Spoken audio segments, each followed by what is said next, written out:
en un programa más de Bienvenido a Bordo. ¿Cómo estás, compadre? Bien, bien. ¿Te costó bien. llegar o no? No, me vine rápido. Vine súper rápido porque estaba durmiendo en la casa y que... Día lunes. Me levanté, me vine. Día lunes. Estaba trabajando. Vamos a presentar a ¿Quién una tenemos persona, hoy?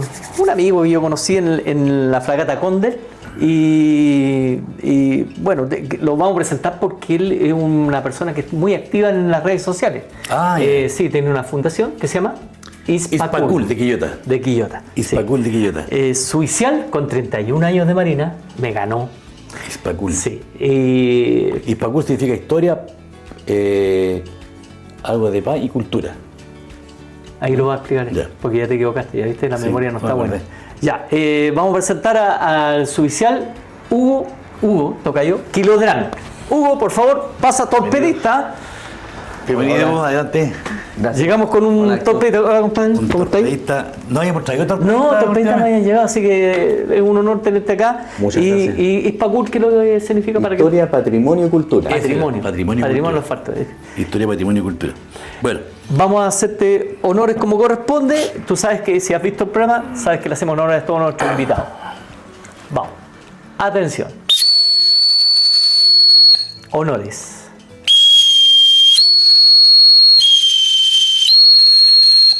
Paso.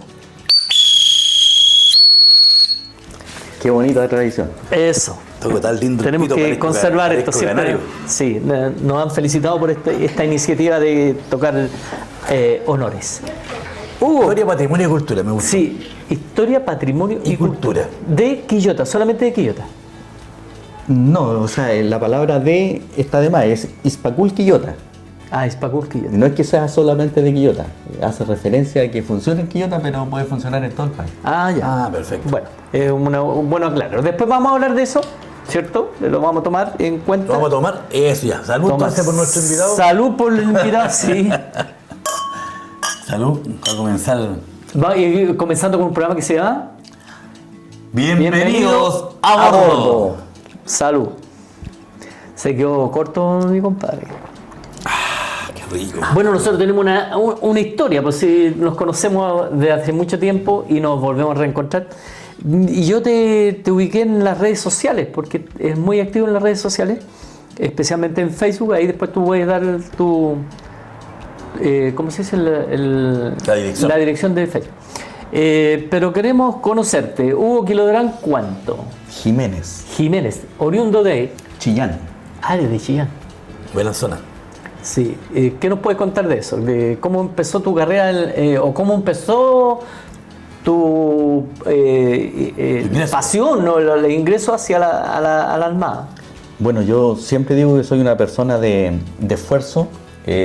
Mi mamá me crió sola. Éramos dos hermanos. Tenía una hermana menor por 3 años. Yo siempre busqué la forma de irme de la casa lo más luego posible para evitarle Una carga. un mayor esfuerzo, una carga a mi mamá, y que ella se pudiera dedicar a mi hermana solamente.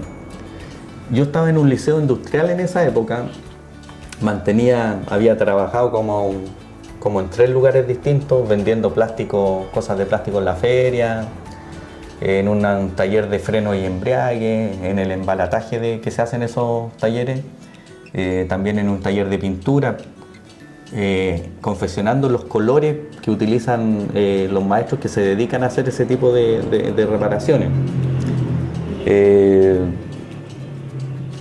Y estaba en un liceo industrial sacando una carrera de mecánica automotriz. Y en eso un compañero de curso empieza a postular a la Armada y le fue mal. Pero el resto del curso quedó con ese bichito, pues. Entonces al año siguiente postulamos 4, incluido ese que le había ido mal. Quedamos los 3 que habíamos postulado con él y él volvió a quedar afuera. Entonces fue Chuta. súper triste ese momento porque... El más entusiasmado. Claro, el que nos motivó a nosotros a postular nunca quedó en la Armada. De los otros 3, uno fue submarinista, el otro fue chancho de máquina y el que habla cursó torpedista. Torpedista. Así fue Bueno, ahí como- vamos a ir. ¿Tu estadía en la escuela de Grumete fue 1 año, 1 año y medio? En ese tiempo eran 2 Ah, años. el tiempo de 2 años. Ya. Sí. ¿Y siempre quisiste ser torpedista o No, yo creo que eso fue Casualidad. circunstancial, sí. Yo nunca he sido bueno para los estudios no me caracterizaba por ser un sobresaliente en las notas, al contrario. Leía mucho, gastaba mucho mi tiempo en leer, pero seguramente leía cosas que no aportaban al estudio del grumete. Me leí toda la biblioteca de la escuela de grumete, pero no leía las cosas que, claro, que me podían aportar. Y andaba patas con los 4, eso lo debo reconocer. Andaba patas con los 4. Ah, chuta. Y, o sea, eran no... Cuatrero. No, porque cuando te ponían ahí esas siglas que no nadador, condicional. condicional, Entonces, que después no podía ir salir los fines de semana. Sí, yo la verdad que estuve muchas veces castigado, salía Franco normalmente los puros días domingos nomás. No me voy a tirar flores, o sea, de verdad que yo anduve a patas con los 4 en la escuela de grumete, pero sabía que tenía que salir. No, porque como más de fuera. alguien te va a ver ahí en el programa y va a decir, no, Claro. se está tirando flores. Se está tirando flores. En primer lugar. Sí, no, o sea que en primer lugar de la... Exacto. ¿Qué año estuviste tú en la escuela? El ¿Qué contingente eres? 90 y el 91 yo estuve en la escuela de grumete. Y tu contingente es 92. Y yo salí del contingente, claro, 92. 92. No como antes que tú entras el año que ingresé. el año que ingresabas, sí. Bueno, nosotros tuvimos esa posibilidad, ellos no, si no hubiese sido 90, 91. Claro, 90. hubiera sido con el sistema antiguo. Sí, 90. ¿Y tu estadía en la escuela, los 2 años, fueron sufridos o fueron...? No, yo fui a puro disfrutarlo, lo pasé muy bien. ¿La pasaste bien? Sí, muy bien. Lo ¿No que pasa es sufriste que- con los, ¿cuántos se llama? Con los castigos, con... Lo que con pasa es que yo entrenamiento? venía de una vida sacrificada, como les decía, yo ya había vivido lo que es trabajar a corta edad, hoy en día sería abuso infantil eso, pues, aceptar a un menor de 15 años trabajando. Sí. Pero yo tuve que salir a buscar la vida y cuando se me presentó la escuela de grumete y era todo gratis, la verdad que yo lo pasé bien. Tenía compañeros que no aguantaron ni siquiera el periodo de recluta, que era ese periodo inicial de casi 2 meses. Pero claro, había que hacer la diferencia, pues ellos habían vivido toda una vida de Bills y Paz, pues. Yo no. Exacto. Ahí uno nota la diferencia. Entonces, para mí, incluso el periodo de recluta fue divertido. O sea, yo siempre me acuerdo de un carreta, el Parra, era de Purranque. Pesaba como 80, 90 kilos. ¿Sufría? Y lo hicieron bajar de peso en el puro periodo ese de recluta. Y se puso al día. Y cuando llegamos así al cajón, y se sacaba el buzo, no se soportaba, claro, porque era mucha la grasa que botaba, sí, era mucha, de verdad. Entonces, pero esas cosas yo reconozco que me divertí, lo pasé bien, no fue caótico para mí. Yo creo que finalmente lo que le afecta a uno es la lejanía con la familia. Eso en algún momento le pasa la cuenta, pero la verdad que la isla no es monótona, pues. No. La isla es todos los días algo distinto Claro. y que te sorprende. Entonces uno la pasa bien cuando... Mira qué bueno es lo que dijo. Cuando no ha salido Que no de- es monótono, es No, distinto. pero todos los Sí, días todos los días teníamos algo distinto que hacer. pasarla ahí, pasarla. Sí. No, yo no la gocé tanto. No, yo odiaba el baño de mar, siempre lo he dicho en varios programas, odiaba el baño de mar, eso me hacía tic. Bueno, ¿y qué sucedió después que terminaste los 2 años? ¿Cómo llegaste a ser torpedista? Que eso, yo creo que una de las... Deben haber varias especialidades dentro de la Armada que uno esquiva. Yo no hubiese ni chancho máquina ni torpedista, yo la esquivaba esas cuestiones. No sé, ¿tú a ti te pasó eso? Es que él, digamos, uno está tan joven que no tenía ¿No idea pensáis? de que lo que es. Entonces, No pensabais te tú, yo pintan pensaba. bonito y ahora torpedista, si no conocen torpedista. No, porque se perdió la especialidad de torpedista, ¿sabes tú, no? Sí, se perdió. Se extinguió, como le dicen. Se extinguió, sí. ¿Cómo Bueno. llegaste a ser torpedista? Yo obviamente por mis notas no tenía la opción de postular a un mecánico electrónico, está claro, po. No podía, po. Entonces yo sabía que mis opciones estaban entre artillero y artillero, así que no me hacía problema, Lo tenéis. lo tenía súper claro. Pero ¿para qué estamos con cosas? En la Marina, si tú eres artillero o eres maniobra, vaya a ser siempre las primeras antigüedades. Sí. Cosa curiosa cómo funciona la Marina, pero es así. Así que tampoco me problemaba. Pero a los que teníamos esa opción de ser artillero nos hicieron un examen de audiometría y a los que teníamos el oído más sano porque uno comete el error cuando es joven de no cuidarse el oído. Es increíble, pero a nadie le enseñan que hay Con que estos cuidarse el famosos oído. audífonos. Sí, y en las discotecas uno se pone normalmente al lado del parlante más grande que haya, Sí. y se hace zumbar los oídos, no se cuida bien los resfriados. Gracias a Dios, yo algo de eso tenía bueno y me dieron la opción, me dijeron, tus oídos están buenos, son aptos, si quieres postular a operador de sonar, las puertas están abiertas. Porque no es que sea uno solo torpedista, po. La gracia es que es torpedista, operador de sonar. Y eso es lo que cautiva mucho, que uno dice, yo voy a hacer de esos que aparecen en las películas, los cazas submarinos. Y eso ya hay... Claro, cuando le ponen los audífonos y... Claro, le cambia todo el aspecto a uno. No es que vaya a ser solo de armamento, tiene un plus. ¿Y eso es? ¿Específicamente eso? Específicamente eso es. Ahora, cuando tú eres operador de sonar, se te abren las puertas a la aviación naval, porque los helicópteros ya habían empezado a llegar con sonares. Se te abren las puertas para el mundo de los submarinos. Que tú no sabías. Y yo no sabía. Si nadie te cuenta eso, si es Sí. verdad lo que dice él. Sí. Uno, como es tan joven, no se preocupa de esas cosas. Claro. Los más avispados averiguaron antes y se dieron cuenta que, por ejemplo, si podían ir a cursar un electrónico en algo, mecánico electrónico, las puertas se le iban a abrir en la mano. No sé si a ustedes les pasó, pero uno piensa en esa época, en esos años, cuando uno tiene 17, 18 años, ¿qué tenéis para el futuro? Yo lo veía eso, yo me orientaba a mi futuro, qué iba a hacer de mi futuro. Y una de las causales que yo cursé enfermero era eso, que tenía posibilidad de trabajar afuera, en tiempos después yo no sabía... Dijiste que era por el baño mal, que te arrancaste. No, el baño mal yo no lo soportaba, pero eso no fue la causa de que yo me hubiese venido a ser enfermero. Había dos causas. Dos causales fueron esas, pero no fue el baño mal. Ya, estamos lo tuyo. Tú, estabas diciendo que gracias a Dios dijiste sonar, porque así, si no hubiese sido artillero. Exacto. ¿Ustedes llegaron de la escuela de Aromete a la escuela de armamento? A la escuela ¿Y de los armamento. distribuyeron? Sí, como te decía, primero a todos nos hicieron el examen ¿Ya? y mucho. No, pero me refiero que tú cuando saliste de la escuela de armamento, ¿llegaste a la escuela de operaciones o a la escuela de a la escuela de armamento. armamento?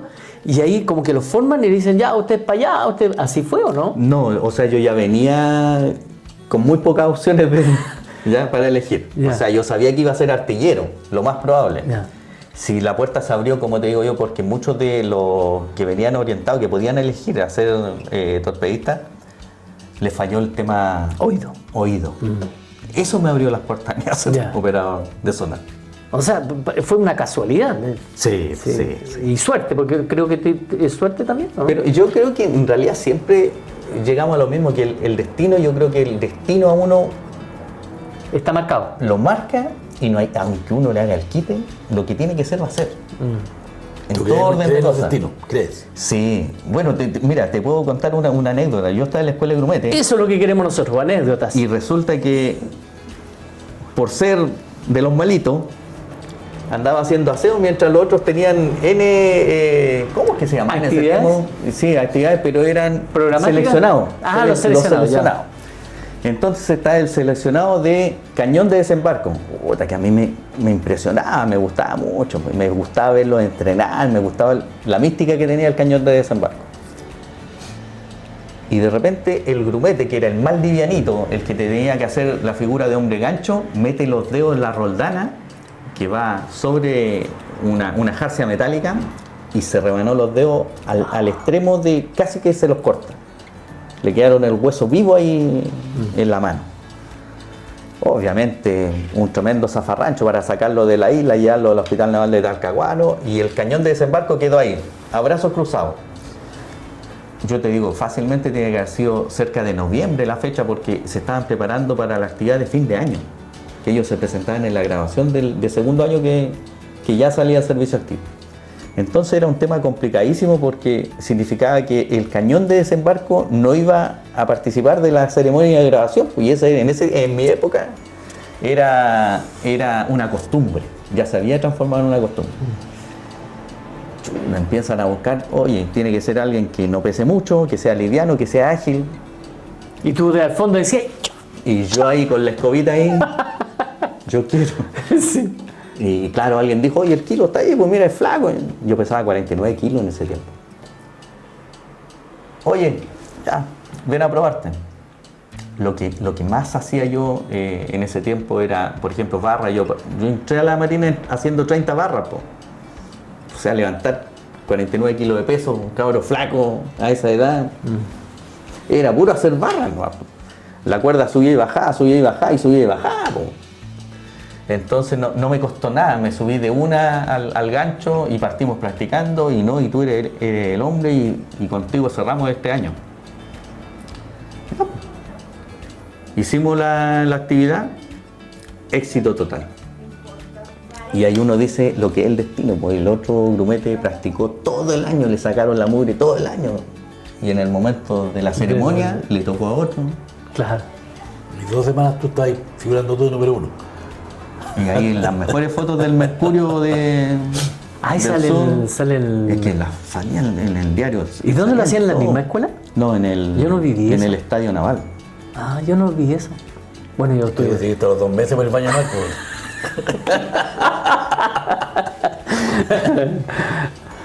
Ya ahí llegaste a ser torpedista. La pregunta precisa de los torpedos. Que uno se imagina que tenés que estar abajo en el buque, pero el submarino, ¿no? Ah, en buque. No, yo fui torpedista de superficie al final. ¿Ya? No me fui ni a la aviación naval ni a los submarinos. Ah, te me fui quedaste a de- la escuadra. Ya. ¿Ya? Que esas eran las 3 opciones para un torpedista. Ya. ¿En qué buque estuviste? Yo anduve primero en la fragata Centeno, después la Condel y el Blanco fue mi último buque. Ah, estuviste. ¿Y cuántos años embarcado? Poquito, muy poco. Para ser torpedista. Lo que Bueno, ahí pasa- tienes que contar la otra fase. Claro, la otra Pero etapa de mi vida. yo quiero saber más o menos en qué consiste esta cuestión de las torpedistas, porque uno, aunque esté embarcado, vive su mundo. Y yo estuve embarcado 2 años en la Conde y ahí nos conocemos. Sí, a ver. Normalmente el torpedista hace el trabajo del tripulante de cubierta que se conoce, po. Si está en puerto, se dedica a la mantención de los costados, el rasca pica pinta, que hay que estar en las cubiertas, sacando el óxido. Y esa fue la parte que a mí en algún momento me desmotivó y me hizo buscar otro horizonte. Porque estando en puerto era mucho el trabajo de mantención. Doméstico. Claro, que había que estar ahí con un picasal en cubierta, todo soldando. Dando. Entonces yo lo encontraba poco motivante, para ser honesto. Cuando salía a navegar cambiaba, obviamente que cambiaba. En la noche te pegaba y turnos de 6 horas y atendiendo un sonar. Yo normalmente, porque era más mote, atendía el sonar Doppler. Hay distintos tipos de sonar. En ese tiempo yo atendía el Doppler, que no tiene tanta importancia, y el PPI. ¿Qué hace el Doppler? El Doppler es más que nada para determinar la distancia de un objeto que tú Es localizas. como de rebote. Exacto. Ya. El mismo concepto de la pistola de carabinero, disculpa. Que la pistola de carabinero utiliza el efecto Doppler para medir la velocidad. Ah, no sabía eso. Claro.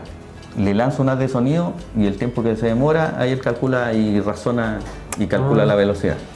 Pero en el caso del submarino, más que velocidad es distancia, ¿me entiendes? Ya. Pero ocupa el mismo concepto. Y el PPI era un sonar de ataque, el que ahí va el operador Está el Doppler y el PPI. y el PPI. Ya. En esos tiempos, por lo menos, la Marina yo creo que ha cambiado mucho. Sí, tiene que haber cambiado mucho. Sí, tantos años.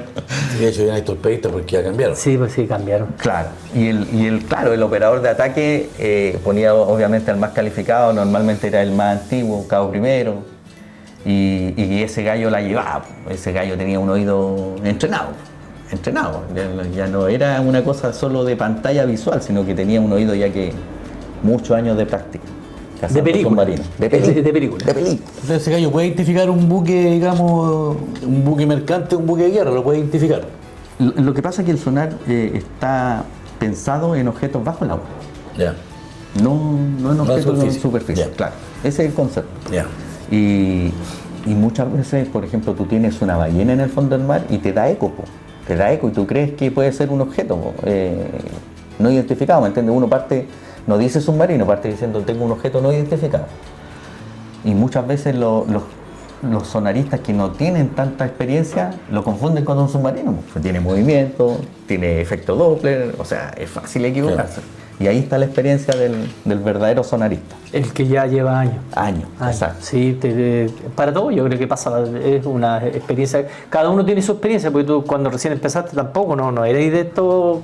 No, pero los años te van dando Me escuché hace poquito que dijiste tú, y yo tuve un cambio, digamos, tú no toda tu carrera fuiste torpeísta, tuviste algo ahí. Algo te pasó, Claro. un clic.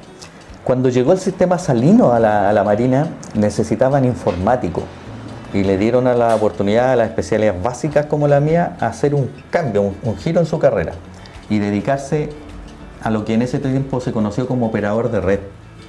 Y yo tomé esa opción, la tomé porque dije yo... ¿Te dieron la opción? Exacto. Ya.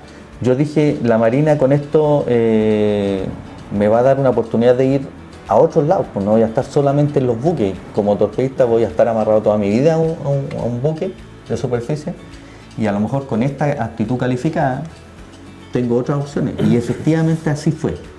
Yo en los 20 años de operador de red recorrí todo el país, estuve de apoyo en la Fuerza Submarino, estuve en Iquique, en el Subtelique, en el Subcentro de Telecomunicaciones Navales, que ese subcentro le daba soporte informático desde Arica hasta Antofagasta, entonces fue lo más entretenido haber estado en esa zona. Y estuve en el edificio de direcciones armadas, que seguramente tú lo conociste, el edificio de direcciones, donde está antiguamente la dirección de armamento ahí en Prat, no sé si te acuerdas. Sí. GPA y Exacto, yo estuve, pero en la versión moderna. Llegué a la Dirección General de los Servicios, después pasé por la Direfin y terminé Dirisnap. Claro.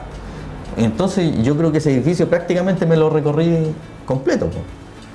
Yo siempre digo, para mí es un orgullo haber servido en esas direcciones, que son direcciones generales algunas, porque yo digo, si yo hubiera sido mal elemento, hubiera sido mal técnico, no hubiera estado ahí.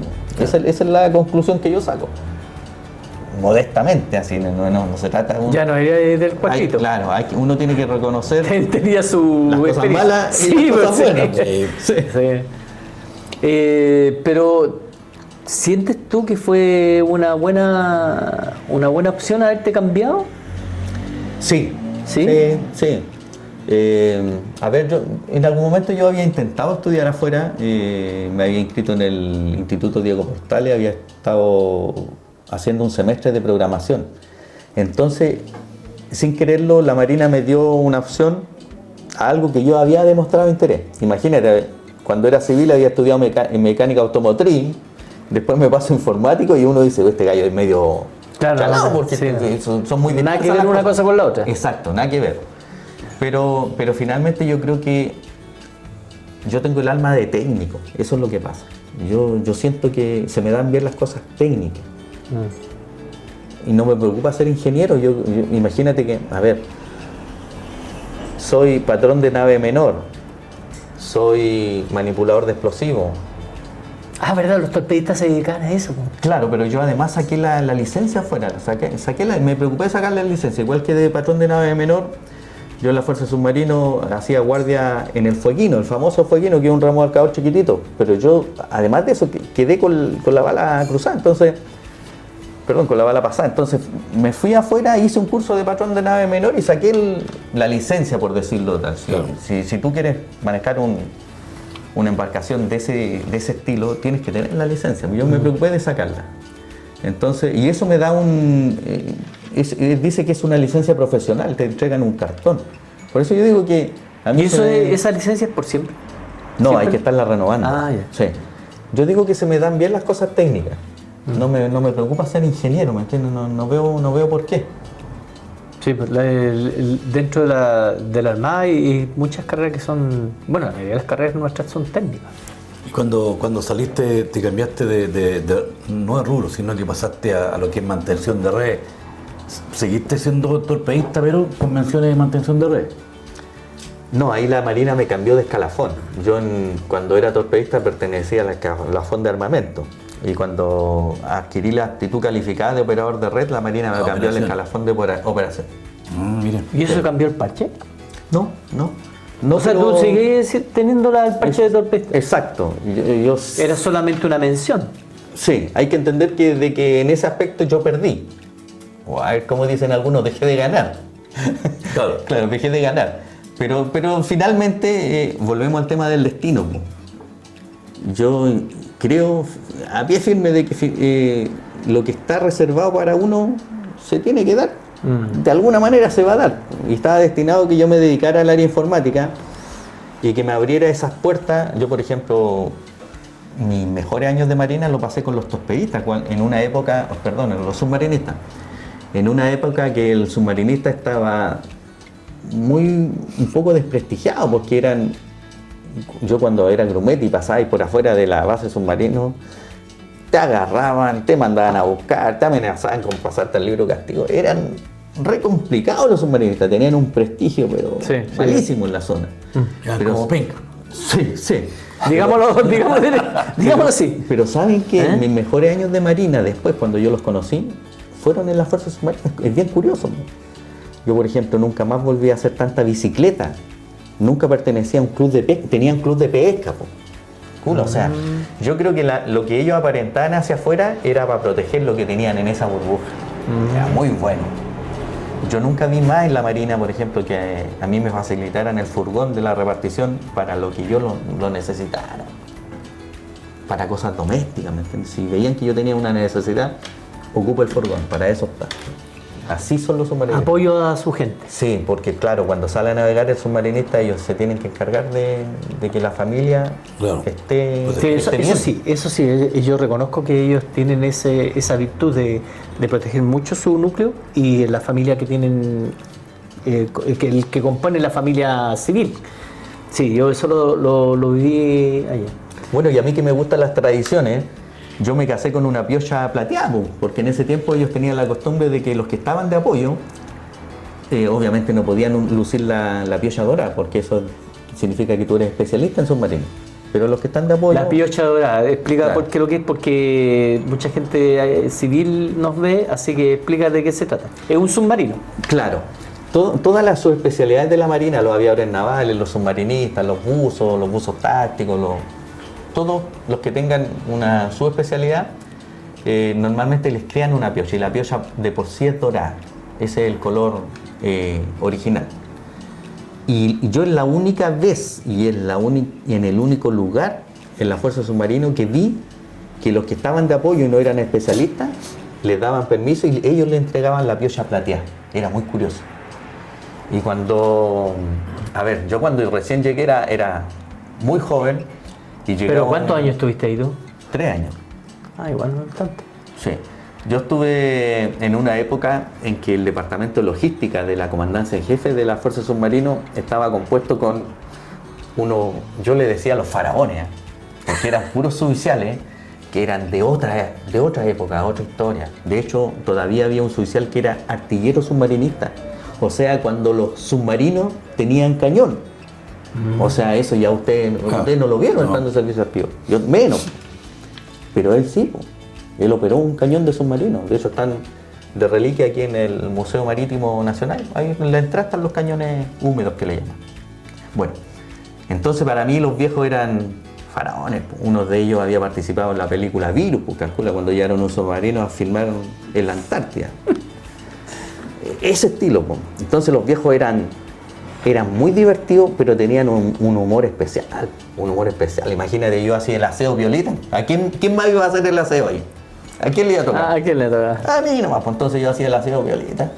Y un día me agarran el gorro blanco drill de marinería y me lo tiran a un chute. Y se ponen a reír. Y yo estaba colorado y caliente. Porque uno no tiene tampoco tanto para andar botando los gorros y era mi mejor gorro pues, de presentación. Más amantillado. Y me dice, tome chiporro, me dijo, anda dando vergüenza con ese gorro. Y me pasan una boina con diadema y todo. La diadema es el símbolo de los submarinistas con un submarinito chiquitito, pero ahí no existía el concepto de plateado. Todos usaban dorado, fueran externos, de apoyo o especialistas. Todos usaban la misma boina. Entonces yo me empecé a camuflar. A contar de esa vez yo me empecé a camuflar entre ¿Ya los te sentías ahí submarinista? Sí, pues yo me pasaba rollo. Pero fue ¿Nunca se te divertido. dio la opción de Sí. estando ahí mismo? Sí, sí. De verdad que me sentía a gusto después de eso y lo recuerdo siempre con mucho cariño, ¿eh? Porque fue divertido la forma en que ellos me dieron su boina. Pues. Después de botarme el chute mi gorro, pues yo de verdad que estaba enojado. Sí. Obviamente, ¿qué iba a hacer yo? Mote contra todos los oficiales en una oficina, no iba a hacer nada, pero yo estaba molesto. Y después cuando sacan de un cajón y se habían preparado todo y la boina todo nuevecito. Tome. Salí a navegar en 2 submarinos, lo que tú cuando haces una navegación te vuelves submarinista honorario.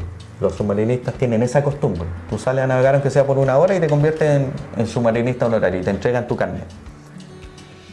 Son tradiciones que ojalá nunca se acabaran, ¿me entiendes? ¿Estarán todavía? Podríamos preguntar acá si existen esas tradiciones. Si existe lo que tú estás contando. ¿Te bautizaron o no? No, como te decía, cuando te ponen la piocha plateada, se hace una ceremonia oficial y todo eso, después hay un pataje y todo ese cuento, pero yo no puedo contar, no puedo contar más. No, patache es una comida.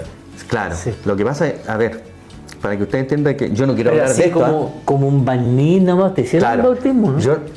Para que ustedes entiendan, los submarinistas están considerados dentro de las fuerzas especiales, entonces muchas cosas que uno ve no puede hablar, sí. ¿Me entiendes? Y por respeto a ellos. Sí. Sí. Y muchas cosas de las que escucha también no puede conversar. ¿Pero la piocha te la entregaron así de mano o te la...? No, terminaba la ceremonia con golpe. Pero con trago. ¿Y para qué? ¿Para qué? Con copete, sí. Con copete, si no... Oye, buena tu historia hasta ahora. ¿Quieres agregar algo con respecto a tu carrera? Porque tu carrera ya más o menos la barnizaste, que estuviste poco embarcado. ¿Cuántos años embarcado estuviste? 5 años. 5 años. Estuviste 3 años en la Fuerza Submarino, sí. Que para ti fue creo que lo mejor de lo mejor que te ha pasado. ¿Y después terminaste dónde? En el edificio de direcciones, como te contaba, después de haber pasado como por 3 direcciones. Con 31 años de Marina. Con 31 años de Marina. ¿Sientes que tuviste un buen pasar en la Marina? Sí, en general. Sí, la Marina me dio más de lo que yo me merecía, para ser honesto. Si yo partí diciendo que nunca fui muy de los buenos. ¿Y el retiro te afectó? Sí. ¿Te afectó? Sí, pues sí, porque uno está acostumbrado a vivir en una burbuja, uno se acostumbra al sistema de la Marina. Lamentablemente debiera haber una fase como de acostumbramiento a la vida civil, pero eso no se puede dar, pues es imposible. Entonces uno está inserto en un sistema que funciona tan distinto, con una forma de como estructurado, de convivir. ¿No? Ahora hay adaptación a la vida civil, ahora hay. ¿Dónde? En la dirección, en la de GPA por lo menos. Yo siempre escuché esa palabra. Adaptación a la vida civil. Sí, siempre la escuché. De hecho tú te inscribes después en la GPA y en una bolsa de trabajo que tienes ahí y te llaman, digamos, para hacer esto pega, te llaman, oye, esta pega. Bueno, la otra vez conversamos antes que estuvieras tú, no me acuerdo con quién, pero sí, él sacó al tapete esto de que iba una persona y hacían como una especie de clases para adaptación a la vida civil, donde te enseñan qué es lo que es el CISAN, qué es lo que es la capredena, que tienes si hay algún tipo de trabajo afuera donde a ti te pueda servir, etcétera, etcétera. Los pasos a seguir. Como dice Hugo, uno está en una burbuja dentro y piensa que la Marina es toda tu vida. Claro. Y sale a la vida civil y te das cuenta que es muy diferente. Es distinto. Todos lo sabemos. Bueno, pero creo que primero o segundo que dice que le afecta, que le afectó. Y tú dices, ¿en qué te afectó? Lo que me ha hecho a uno de menos es la camaradería. Yo siempre fui conocido por quedarme hasta el último en los pataches, por cerrar. Esa era mi costumbre, cerrar. ¿Te ganó? Esa es buena costumbre. ¿Te ganó? Entonces... Obviamente, yo igual lo hice, Aquí yo no soy un santo. Muchas veces, muchos suboficiales mayores que se fueron retirados antes que yo, o suboficiales, no sé, compañeros de trabajo, la verdad que uno nunca los llamó, porque el ajetreo diario a ti te mantiene... Estando activo, te mantiene ocupado, pero uno debiera llamar a los carretas, uno no lo hace. Buen punto. Sí, pues esa es la verdad. Entonces, después yo viví lo mismo. Pues. Me di cuenta de que yo echaba mucho de menos mis carretas que tenía esta vez. pero nadie llama, po. Claro. Y uno... Como que se olvidan de uno. Exacto, pero ¿por qué uno los va a criticar si uno hizo exactamente lo mismo cuando pudo hacerlo? Bueno, los que estén en servicio activo, por favor, llamen a los que están retirados. Que siguen el ritmo los que están activos, siguen el ritmo la vida y el que pasó a retiro ya es un viejo, ¿no? Claro. Y el ajetreo te consume, si esa es la verdad, te consume. Pero saliendo, al salir ¿conseguiste algún trabajo que tenga que ver con algo de tu rubro, que es la informática? Yo la verdad que tuve que tomar una decisión en algún momento de mi carrera en como que empezar a desligarme de la institución y a rendir menos de lo que esperan de uno, porque cuando se enfermó mi hermana, le dio un cáncer de mama, empezó a requerir mucho de mi ayuda. Estando en servicio activo. Yo estaba en servicio activo. Entonces, uno sabe que la cosa es así, pues, los primeros días te dicen, tómese los días que quiera, haga lo que estime necesario, pero pasado el segundo mes, el tercer mes, ya las caras no son las mismas y uno... Si está bien, si uno entiende. Entonces, es uno el que tiene que tomar una decisión y dice, ¿mi familia está primero o la institución? Y yo tuve que tomar esa decisión y elegí mi familia. Pero es una decisión personal. ¿Y eso qué te involucraba? ¿Qué significaba eso? Que finalmente me llegó... ¿Dejaste de lado un poco la pega? Sí. Y eso me pasó la cuenta. Perdón, ¿qué diferencia de edad hay entre tú y tu hermana? Eran 3 años. 3 años. Ella tenía 27 cuando... Bueno, nosotros tenemos que explicar que sabemos algo de la historia de él. Y esto lo vamos a conversar. Yo te había dicho antes de que empezaron el programa, más que nada para hacer un... ¿Cómo se puede decir? Para que la gente entienda, porque cualquiera de nosotros puede pasar por algo parecido. Por supuesto. Y qué es lo que conlleva, qué es lo que... Sensibilizar, claro. Y que cualquiera puede pasar por esto, como decimos, cuáles son las cosas que uno debería tener o debería seguir en cuanto a tu experiencia, ¿cierto? Eso nos va a servir a todos, porque nadie está libre, ¿eh? Nadie está libre, eso también lo sabemos. O sea, tenemos que pensar que tú te empezaste a dedicar a tu hermana, al cuidado de tu hermana. Sí, antes de salir retirado. Antes que comience con esta historia, quiero saber, tú eres casado, soltero, divorciado. ¿Cuántos hijos tienes? Gracias a Dios, mira lo que voy a decir. Yo, gracias a Dios, estaba divorciado cuando mi hermana fue diagnosticada con cáncer. Mira lo que son las vueltas de la vida. Si yo hubiera estado casado, yo no hubiera podido cuidarla como la cuidé. Así de simple. Exactamente. Porque descuidaba a su familia por su hermana. Exacto. Eran dos. Si son cosas... ¿Eran muy unidos? No, y aunque no hubiéramos sido tan unidos, o sea, yo sentía una responsabilidad que como familia uno tiene que asumir. Exacto. Yo tengo 2 hijas. En esa época, como te digo, me había divorciado. Y a mi hermana la diagnostican y le dicen, usted tiene 3 meses de vida. A nosotros se nos cayó el cielo. Yo me empecé a preparar, a pensar en dónde la iba a sepultar, ¿me entiendes? Los recursos que se requieren para eso. Nadie está preparado, que te llegue esa noticia. Y esa fue mi dirección. Pero resulta que las cosas se fueron dando de otra manera. Pues mi hermana empezó a tener una sobrevida, que se llama. Los primeros 4 años fue terrible. Tenía fracturas patológicas, que le llaman. No se podía autovaler. La teníamos que transportar en camilla a todos lados. Había que atenderle sus necesidades.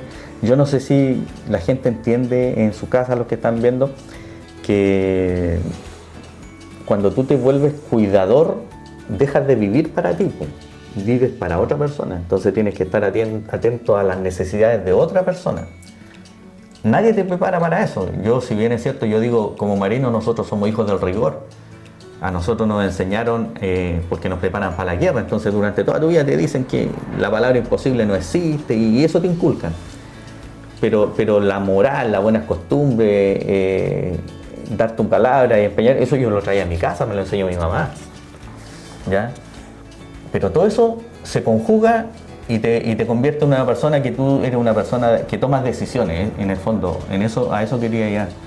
Porque volverte cuidador de otra persona es una decisión súper importante. O sea, si yo... Difícil también. Claro, si yo hasta el día de hoy me mantengo sin pareja, si yo no he podido rehacer mi vida, es porque tomé en algún momento la decisión de cuidar a mi hermana y esto se fue alargando. Y O sea, no fueron 3 meses. Claro, mi hermana falleció el año pasado después de 8 meses de cuidarla. 8 Perdón, 8 años. 8 años. 8 años de cuidarla. 8 años. Y harto. Duró harto. Sí, y olvídate, o sea, todos los tratamientos que el sistema público le puede dar, quimioterapia, hormonoterapia, radioterapia, o sea, tú vives con ella todo el sufrimiento de destruir una persona con químicos, porque tú la destruyes en el fondo. Y si ella logra sobrevivir a eso, puede vivir unos años más. Eso es lo que pasó con ella. Pero llega un momento en que el sistema público dice, no, pues ya no puedo darte más, no tengo nada más que darte, así que de ahí te suelta. Vaya al sistema privado a buscar métodos alternativos. Y ahí nosotros empezamos a tocar puertas, distintas puertas, y no se abrió ninguna, pues, y finalmente el cáncer se la llevó, porque cuando tú no lo contienes, el cáncer Ataca. exacto, se desparrama y te lleva fácilmente en muy poco tiempo. ¿Tú crees que habiendo algún sistema, tu hermana hubiese tenido una posibilidad de años? Porque la consulta es, ella los 8 años que vivió con este cáncer, ¿se iba deteriorando más? ¿O ustedes vieron alguna posibilidad de que se mejoró en algún momento? Se contuvo, sin duda alguna, porque si no, no hubiera vivido lo que vivió. Pero en algún momento nosotros nos dimos cuenta que, tarde sí, pero nadie te lo dice. Yo no sabía que cuando ella le hacían los escáneres, se los hacían desde el cuello hasta la pelvis. Entonces, siempre nos contaban una historia, pero era una historia en ese tramo. Y alguien nos dijo, no, ustedes tienen que exigir que los escáneres sean también en su cabeza. Y cuando le hicieron el primer escáner en la cabeza, descubrieron que se había ramificado. El cáncer se había ramificado. Y ella perdió algo que me duele mucho, mucho, mucho como hermano. Ella perdió la vista en un ojo. Y después de haber creado un grupo de payasos en su trabajo y que ella se caracterizaba por su alegría, ella terminó con una parálisis facial de un lado de su cara y la pérdida de un ojo, y ya nunca más pudo actuar de payasita hospitalaria, que era su gran alegría. Entonces son cosas que la vida a ti te va poniendo a prueba, te pone a prueba a diario. La conformidad que yo tengo es haber actuado como hermano de la mejor manera, y yo tengo un buen prestigio, en Quillota yo soy respetado por eso. Hay gente que se ha acercado y me ha dicho, oiga, usted yo lo respeto enormemente porque yo no tengo ningún familiar que me vaya a cuidar como usted cuidó a su hermana. Y eso, como marido, eso que como significa hombre, estar todos los días con ella, en su caso, trasladarla, llevarla al médico, traerla, y eso es agotado. No solamente influye en la persona que está enferma, influye en las personas que lo cuidan. Eso lo sabemos. Claro. Y eso tiene que haberte afectado, yo creo, en algún momento, no solo en lo físico, sino en lo psicológico. Así que esta experiencia que tú estás diciendo y que estás contando también le puede servir a las personas que nos están viendo. ¿Por qué? Y específicamente con lo del escáner. Que eso es bueno que lo digamos, porque a veces nosotros siempre nos inclinamos en lo que nos dicen. El médico dice, no, si hay que tomarle de aquí hasta abajo, pero nunca nos preocupamos de exigir, que nosotros estamos pagando, exigir, no, yo quiero que la haga de cabeza o de cráneo hacia abajo, claro, hacia la pelvis, ¿cierto? Porque el cáncer, para que todos sepan, se ramifica. Y rápidamente, a veces nos dicen, hazte un examen cada 6 meses teniendo cáncer, y la gente no se lo hace, porque cree que se curó. Así que en base a tus experiencias, quizás alguien, o ni Dios quiera, puede que no suceda, siempre tengamos en cuenta esas partes que tú dices, que el sacrificio, el de exigir exámenes que corresponden. ¿Y qué crees tú, haciéndote una pregunta puntual, que nos falta? ¿Qué falta en este proceso para que sean bien atendidas las personas que tienen cáncer? Bueno, a ver, Con mi hermana yo me vi en la obligación de empezar a atender estos temas oncológicos, porque tal como conversamos hasta ahora, uno como marino vive en la burbuja y el sistema de salud naval a uno le otorga una burbuja muy especial. Entonces uno desconoce cómo funciona afuera el sistema de salud.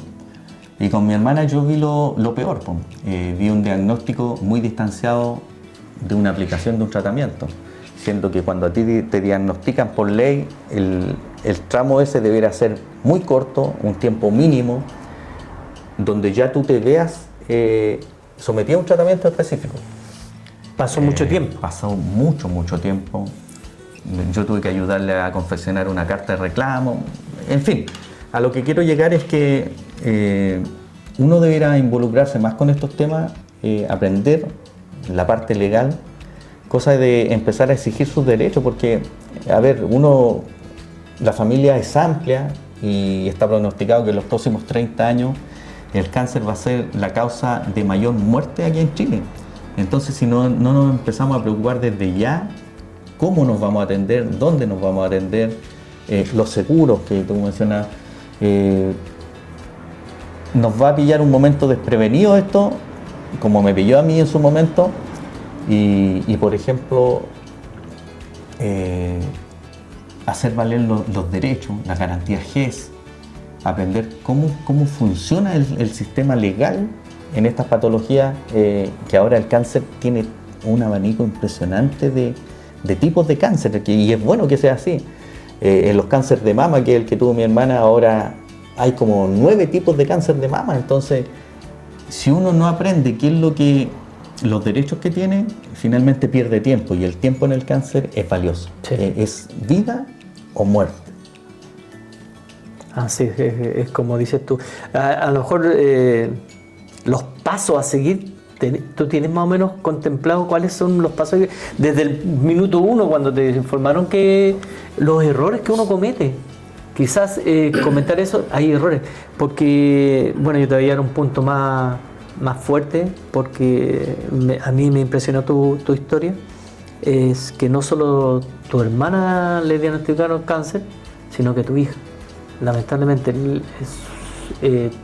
tú me informaste de eso y yo encontré que era demasiado. O sea, que tengas a tu hermana y tu hija en el mismo periodo es muy fuerte. Sí, cuando mi hermana estaba más o menos en su 7º año de cáncer, a mi hija menor la diagnostican con una leucemia. Ella ya ¿Teniendo qué edad? 10 años. Ella ya lleva 3 años en tratamiento. Y en el tema de los cánceres pediátricos es donde ahí sí que existe mayor desconocimiento. Ahí sí, yo con mi hermana, siendo una adulta ya de 42 años, APP, cuando ella la diagnosticaron, yo desconocía muchas cosas. Con mi hija yo me enfrenté a un mundo que es completamente distinto. Por eso que, tal como dices tú, ojalá esto les sirva de experiencia a los marinos en retiro, principalmente, que es nuestro público que nos sigue, ¿no es cierto? Uh-huh. Nuestros amigos, todo eso. Ojalá a ellos les sirviera, porque lamentablemente en muchas ocasiones los familiares tienen que ir a buscar al sistema público o al sistema privado la mejor atención a la que puedan tener acceso, pero como uno no está informado previamente, se le van dando situaciones en el camino que se pudieron haber previsto. Uno pudo haber estado en forma anticipada, preparado a lo que se viene, pero como desconoce, un ejemplo cualquiera. Hasta hace un tiempo atrás, cualquier niño diagnosticado con cáncer, el Ministerio de Educación lo declara inválido después de su 3er mes de hospitalización. Pero a usted nadie le cuenta eso. Usted tiene que rebuscarlo en las leyes. ¿El Ministerio de Educación? ¿Qué significa inválido? ¿Qué para el sistema? ¿Qué significa? Que él no puede, por ejemplo, llegar al colegio con sus medios propios. ¿Y eso quién te otorga esa posibilidad de medio?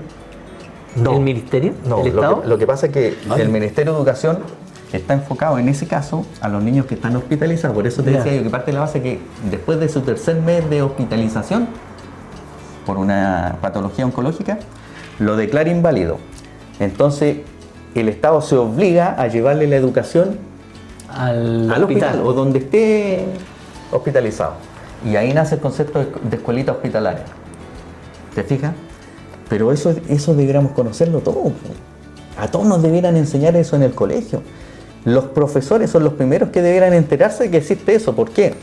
Porque esa ley empieza a hablar de la escuelita de origen, la escuelita hospitalaria, y que tiene que haber una comunicación.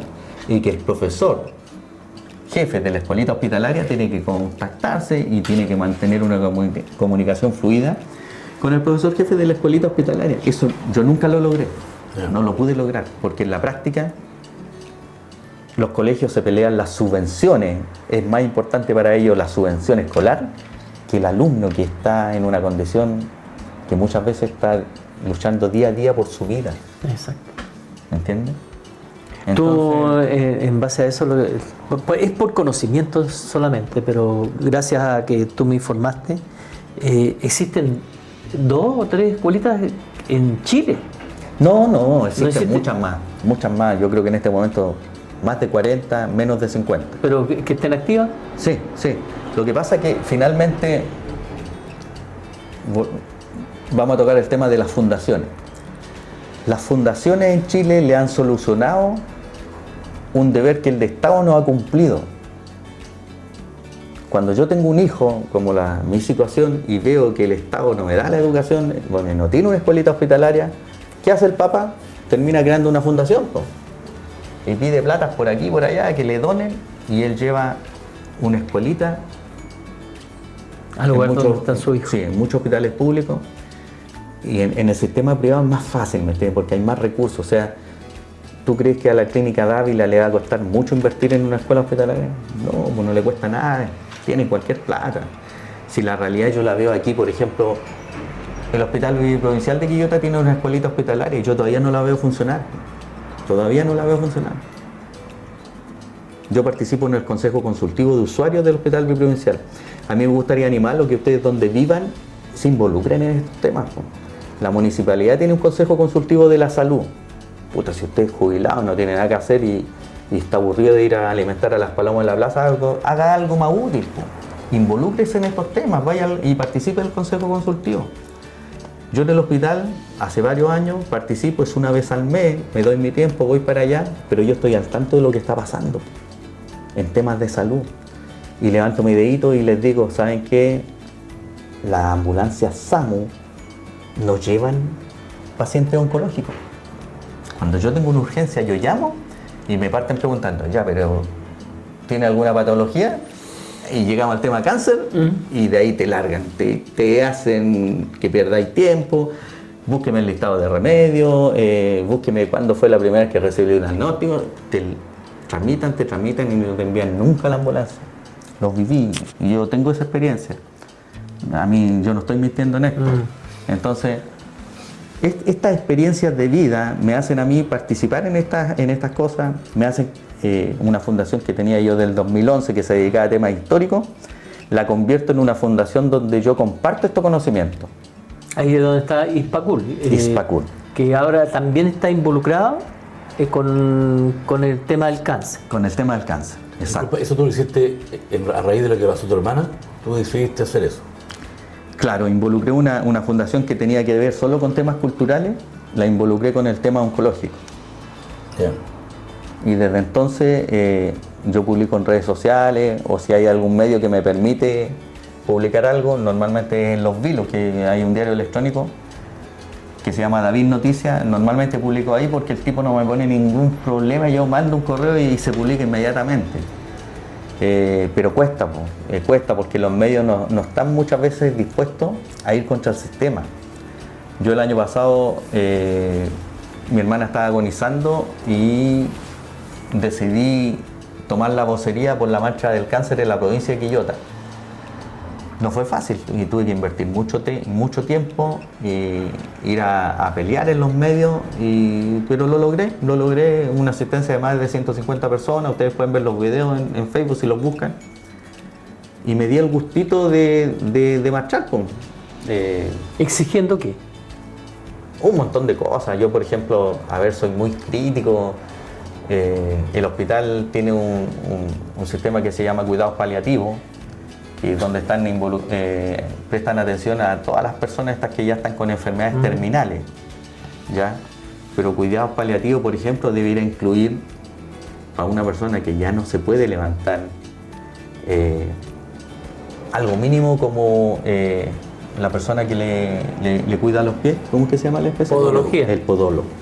Algo tan básico, súper básico, pero usted es una persona que no se puede autovaler, que usted le cuide las uñas de una manera bien hecha, le puede prevenir incluso la amputación de un miembro. Claro, los crónicos normalmente son diabéticos. Es común que sean diabéticos. Qué buen punto está nombrando. Sí. O sea, uno podría decir tan básico, o sea, una cuestión tan fácil de hacer, de poder hacer. Es muy sencillo hacerlo, Sí. Sí, yo la verdad que no entiendo por qué no se hace. Yo digo, pero es culpa de nosotros. Si la principal razón es porque nosotros no somos capaces de luchar por nuestros derechos. Es el punto que es conflictivo a los que fuimos de la Fuerza Armada, que nosotros no tenemos esa costumbre de andar marchando. De hecho, imagínate, yo miembro Claro, miembro de la Academia de Historia Naval, y me complicó, pues entonces hablé con el presidente, le expuse mi situación y les dije que yo no podía, si quería que yo renunciara, ningún problema, yo renunciaba. Pero yo sentía mi obligación de ir a reclamar los derechos de mi hermana estaba ahí agonizando, pues, claro. y no tenía la atención que yo esperaba. Me dijeron, no, anda nomás tranquilo, te encontramos toda la razón.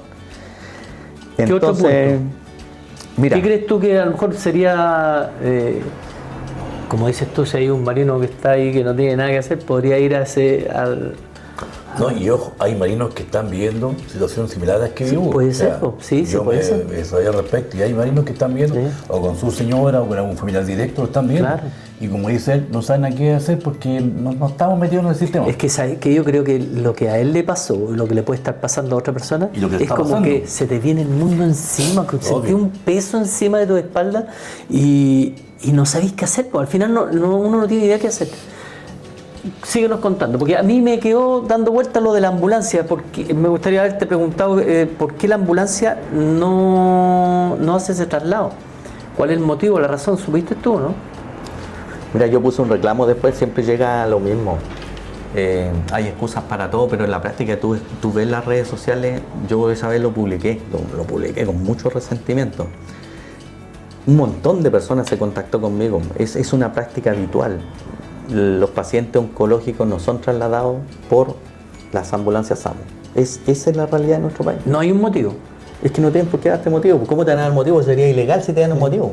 Claro, sería bueno, existen los furgones dentro del hospital, estos furgones que son para el traslado de pacientes, y capaz que esos sean los... No, mira, con suerte funciona la ambulancia. En Quillota pasa una situación que se está dando en muchos lugares de Chile, que el sistema del Servicio de Salud Viña del Mar Quillota tiene una operadora telefónica en Viña del Mar única para el gran territorio Viña, Limache, Quillota, Petorca. ¿Una sola operadora? Exacto, te atienden en un solo lugar y ese está en Viña.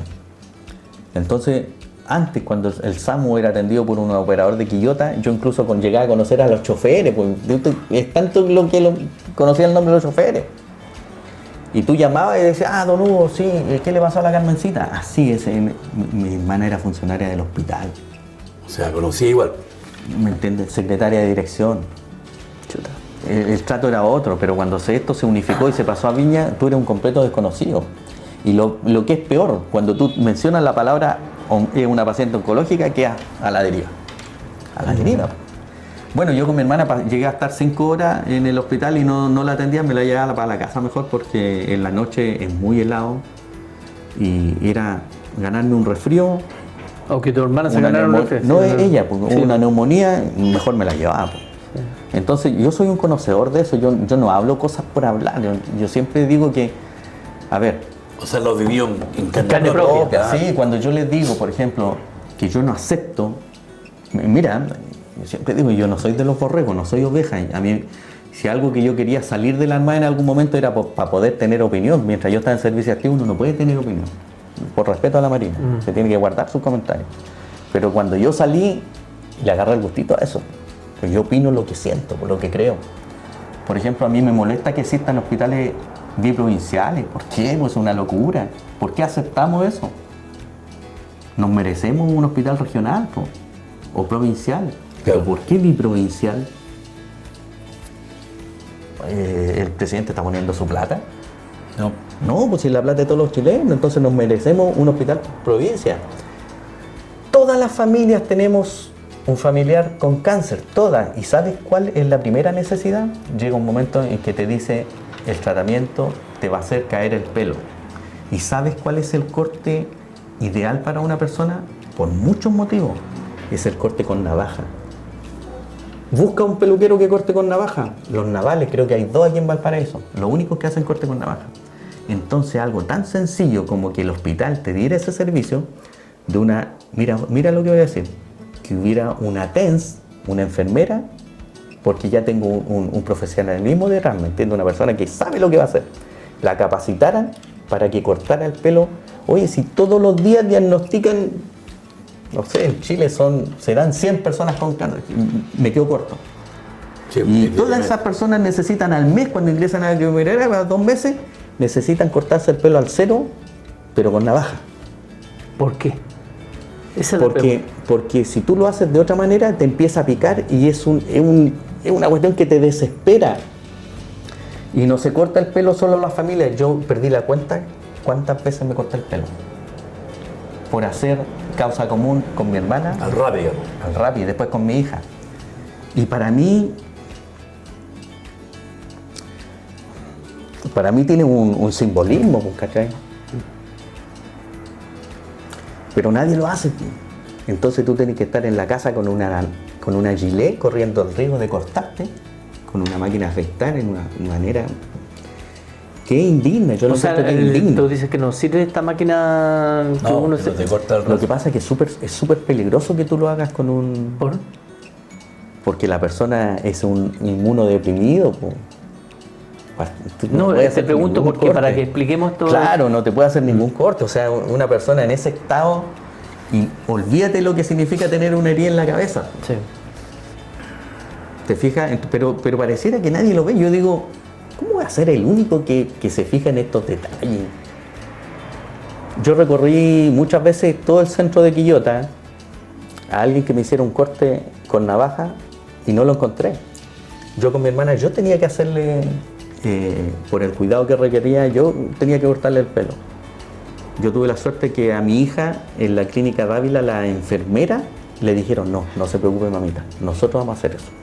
Pero no es porque fuera una obligación de la clínica, sino que porque le tenían tanto cariño a mi hija que ellas ofrecieron hacerlo. Entonces volvimos al punto inicial, po. ¿De quién es culpa? De nosotros, po, que no exigimos esto. Yo una vez lo propuse incluso en el Hospital Naval, ni me vengaron. O sea, son necesidades tan simples, tan... Básicas. o sea, suena feo la palabra básica, pero son simples. Yo creo que esa es la palabra precisa. Son cosas simples que se pueden solucionar. Sí. La navaja, el podólogo. ¿Qué otra cosa crees tú que también tendríamos que tener en cuenta? Con base a tu experiencia. Los centros oncológicos, po. Volvemos a lo mismo.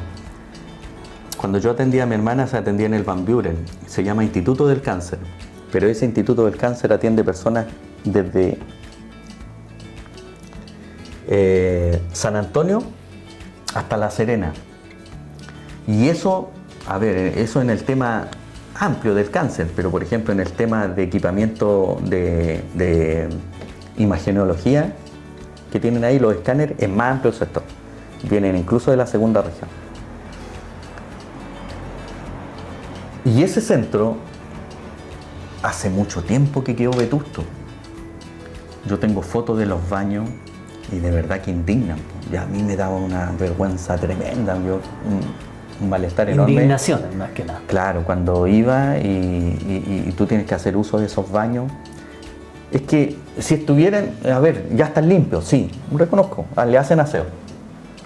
Pero no puede ser que un baño de esa categoría, no lo entiendo, no lo acepto. Con baños con una tecnología que tiene más de 15 años, la tapa es quebrada. No sé, si ustedes vieran la foto me entenderían. Pero estamos viendo un lugar que le presta servicio oncológico, como dijimos, desde La Cuarta hasta San Antonio. Mucha gente. Es O sea, mucha gente la que tiene llega ahí. muy amplio margen, Es digamos, margen muy de amplio. paciente. Y el paciente oncológico llega en auto, no puede llegar a pie. Entonces, no hay estacionamiento. Cuando agarra un estacionamiento, lo menos que paga son 8 lucas. Tenéis que partir buscando en la cercanía lugares donde almorzar porque las quimios son largas. Normalmente el acompañante parte a buscar algo donde comer. No hay lugares decentes en ese sector. Tú estabas hablando del Frique. No, del Van Buren. Van Buren. Ah, en Valparaíso. Van Buren, sí. El Allá Frique no se- tiene. Sí, sí tiene, por ejemplo, hay harto equipamiento en el Frique y está oncología infantil. Ya. Pero los adultos, la mayor parte se atiende en Valparaíso. Hay algunos cánceres de colon, de estómago que lo atienden en el Pereira también. Ah, el Pereira. Eso la gente tampoco conoce eso, sino que cuando se ven la necesidad parten. Pero yo, por ejemplo, en Quillota ya debería tener un servicio de oncología que me atendiera todas estas necesidades. Debiera ser. Claro, que sí. pues si tengo la infraestructura es cosa de poner a los especialistas. Claro, volvemos a un punto fundamental, que en Chile faltan oncólogos. Los chicos que estudian, Valparaíso invirtió hace como 10 años atrás en como 5 doctores, fueron a estudiar oncología y después todos se fueron al mundo privado. Nadie se quedó trabajando en Valparaíso. Pero es con justa razón, uno lo entiende. Pero ¿qué tiene que hacer el país? Tiene que invertir más, po. Tiene que decirle al chico que está empezando la carrera de medicina: tome, aquí tiene una beca. Usted terminado me sirve 10 años de servicio público y después queda liberado. Es la única manera. Bueno, lo Ahora hacen. están po. haciendo. Ahora No, están no, si haciendo. lo hacen de hace mucho tiempo, pero son específicos. Yo creo que habría que hablar con una persona que entienda esto, pero son algo de 4 años que están exigiendo para... 5 años les piden. Claro, Sí. usted le damos una beca, pero usted tiene que servirnos con su Sí. beca, sea de cualquiera que ellos quieran postular, porque postulan, le entregan la beca y de ahí tiene que dar un servicio público de 4 años. 5. Imagínate, el Van 4 o Buren 5. hace 2 años atrás se quedó en las vacaciones con 2 oncólogos. ¿Quién? El Van Buren. El Van Buren. En vacaciones con 2 oncólogos. No se No puede dan aceptar abasto. eso, no se No puede dan aceptar. abasto. Hay muchas cosas que quisiéramos que nos dijera, a veces fuerte esto, porque te estás como retrocediendo lo que vivió tu hermana, lo que estás viviendo con tu hija, porque tu hija está viva todavía. Exacto, sigue en tratamiento con Tratamiento. 3 años ya de... ¿En qué condición está? Gracias Si no a Dios, molestan a sí, preguntar. gracias a Dios con ella hemos avanzado. ¿Mm? Yo soy un hombre de fe. Estos días atrás mandé una carta de agradecimiento. Hay unas personas que oran hace 3 años por ella, un grupo que tiene participación de ex uniformados a lo largo de todo Chile, y de verdad que muchas veces no se conoce que existe esto. Búsquenlo, se llama MOI, Ministerio de Oración e Intercesión. Y yo la verdad que les mandé una carta, un correo con una carta adentro, porque finalmente me acordé después de mucho tiempo de que ellos prometieron orar por mi hija y lo han hecho, y finalmente yo creo mucho en la oración, creo mucho en el poder de la oración. Muchas veces uno no participa mucho, ¿me entendí? Anda medio... pero al final del día yo soy un creyente. Y si mi hermana vivió tanto tiempo después del diagnóstico, yo se lo agradezco a Dios. Y una de las primeras decisiones que yo tomé junto con ella, yo le dije: mira, nosotros siempre hemos dicho que somos creyentes, y este no es el momento de arrepentirnos de eso, o de tratarnos, al contrario. O sea, no porque a uno no le gusten las decisiones que Dios toma, se va a volver un rebelde y va a decir: wow, si yo siempre creí, ¿cómo ahora me veo enfrentado a esto? Es difícil, es complicado, sobre todo con los hijos. Con mi hermana fue más fácil, pero con mi hija fue súper difícil. Pero yo tuve que tomar una decisión de ser creyente, porque si no te destruye, tú tocas fondo. Entonces yo prefiero ser creyente a ser rebelde. Y le digo todos los días: si tú me la quitas, es tu decisión. Va a ser súper complicado reponerse después de eso. Sí, yo creo que es difícil. Súper complicado. ¿Qué tiene tu hija actualmente? 13 años. Entonces nosotros, yo creo que todos los días nos reponemos de eso y luchamos contra contra el hecho de no aceptar la voluntad de Dios, pues, todos los días, es súper... Además que el medio no te ayuda. Yo veo, por ejemplo, que quienes debieran tener empatía para tratar a los niños oncológicos no la tienen, entonces tú tienes que estar dando una pelea diaria y luchando por los derechos, haciendo ver de que un paciente oncológico no puede ser tratado como los demás, por mucho que uno quisiera. Y por otra parte... Como los demás enfermos, te refieres. No, como los demás compañeros de curso, porque mi hija está haciendo una vida en este momento lo más parecida a un niño normal. Va a clase. Va a clase, Ah, ya. ¿cachai? Pero por un lado yo como papá quisiera que a ella no me la discriminaran y yo quisiera olvidarme del cáncer, pero por otro lado yo tengo que protegerla y cuidarla, porque hay gente que no la mira como paciente oncológica. A pesar de que está informado. Hay crueldad, exacto. No lo quería decir así con sus letras, pero es increíble que uno como papá tiene que estar luchando. ¿Hay crueldad en el sistema? En el sistema, ¿Sí? Sí. Pero es porque, a ver, muchas veces las leyes no son aterrizadas y por eso es que nosotros volvemos al punto inicial. Tenemos que aprender cuáles son nuestros derechos, qué leyes existen para poder defendernos. Entonces uno a veces llega a un colegio y lo quedan mirando así súper extraño. ¿Y de dónde sacó eso? ¿De dónde sacó eso? Y es porque no tienen conocimiento. No tienen conocimiento. Hay leyes incluso del Ministerio de Educación que no son conocidas en los colegios. ¿En el mismo colegio? En todos los colegios. ¿Como cuál es? Nombra No, una. mira, el tema de las escuelitas hospitalarias es súper desconocido, por eso es que yo quiero hacer un seminario de enfermedades invalidantes y escuelitas hospitalarias en Quillota. Vengo tocando puertas hace mucho rato a distintas organizaciones que trabajan el tema oncológico, que son, por ejemplo, fundaciones que tienen muchos recursos a otro nivel, no como mi fundación que es familiar, que es un intento de hacer algo, sino que a otro nivel. No lo he logrado, pero como yo me mantengo al tanto, por ejemplo, en Chillán se hace todos los años un seminario que trae escuelitas hospitalarias incluso del extranjero. Yo no he tenido tiempo de ir, espero el próximo año tener los recursos e ir y asistir. Y a lo mejor ahí hago los contactos necesarios para traer lo que yo quiero acá a Quillota. Pero imagínate, si yo vivo ahí, eso en Quillota, es lo más probable que en toda la provincia, en toda la región, nadie sepa de estos temas. Claro. Sí, es lo más probable. Lo más seguro. Me deja... o sea, me da rabia, man. Me da rabia que sucedan estas cosas aún en esta fecha, en el año que estamos, y que él sienta que se siente desprotegido, no solo por él, sino que por su familia directa, que es su hija y su hermana. Quizá, ¿de qué forma podemos remover o hacer un remesón con esta cuestión? Porque yo creo que tú has contado de tus dificultades, de lo que tú has vivido, o quizás muy poco de lo que verdaderamente estás viviendo. Así que nadie desea eso, y quizás con el ejemplo que tú estás dando primero de estar parado. Yo pienso que eso es estar cuerdo, además, porque uno teniendo una hermana, un familiar directo, especialmente si es la hija, se destruye. Sí, como decía él, está tan parado en la fe que... En la fe, ¿qué más se puede amparar uno? ¿Qué otra cosa nos queda? Así que agradezco enormemente que tú nos cuentes abiertamente esto. Quizás preguntarte si hay alguna otra cosa, algún tips que podías dar con respecto a tus dificultades, a los problemas que tuviste con tu hermana y con tu hija. ¿Tu hija, disculpa, está todavía con quimio? Sí. Está con quimio. Sí. Bueno, yo le aconsejaría a los retirados, sobre todo, que comiencen a organizarse.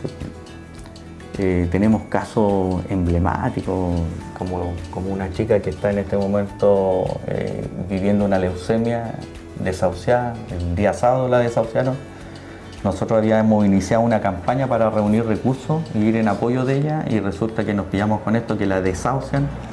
Ella se retiró de cabo segundo de la Marina, entonces no tiene derecho a pensión, el sistema público la desampara, no puede postular a una pensión de gracia porque no tiene imposiciones, o sea, el mundo se le viene encima. Está sola, digamos. Está sola. Entonces nosotros como ex y como retirados debiéramos unirnos y ir en ayuda de estas cosas. Y yo les sugiero, creen organizaciones sociales, pongan el nombre que quieran, corporaciones, fundaciones, da lo mismo.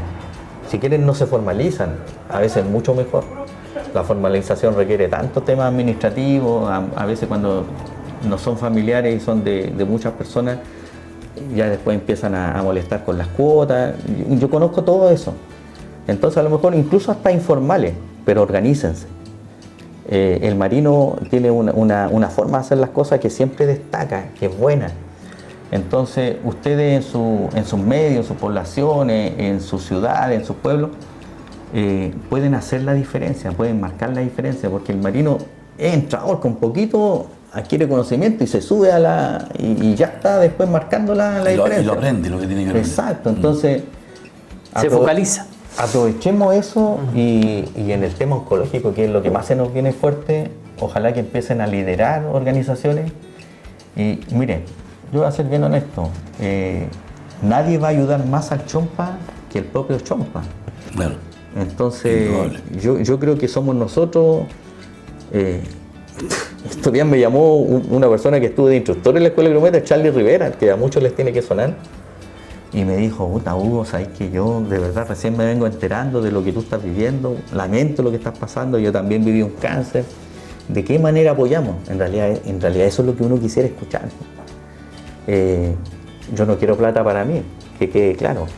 De hecho, por ejemplo, a mí las formas de ayudar que más prefiero es cuando uno da el RUT de la persona afectada y no de que tal persona lo va a recibir y que el amigo. No. El RUT de la persona afectada en la publicidad y vamos haciendo una campaña. Las publicidades permanecen por años, lo vivió en carne propia.